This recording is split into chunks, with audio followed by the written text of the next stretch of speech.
Mən günah edirəm. Allah nəinki məni cəzalandırmır, mənim nimətimi daha da çoxaldır. Bəzi insanlar belə insanlara ola bilər rast gəlibsiz. Günah elədikcə maddi nimətlər başından tökülür. İmkanatı geniş olur. Maşını var idi, digər bir maşını alır və yaxud da satır, ondan bahalısını alır. Evi var idi, ikinci bir evi alır. Getdikcə imkan. Baxmayaraq ki, zalimdir, zülm edir, günah edir, onun haqqını tapdalayır, bunun haqqını tapdalayır, amma imkanatı günü-gündən çoxalır. Buna deyirlər istidrac. İstidracın da əzabı həddindən artıq çoxdur. Bəzən bəla nemətdir ki, kaş elə mən günah eləyəndə Allah Taala həmin anda məni cəzalandırsın.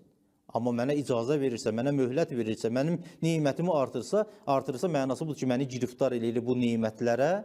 Heç mən fürsət tapa bilmirəm ki, tövbə edim. İnsanlardan halallıq alım, ölüm gəlib yaxalayır, haqqınnasla daxil oluram qəbrə, bərzəx aləminə və bərzəxin cəhənnəminə gedirəm.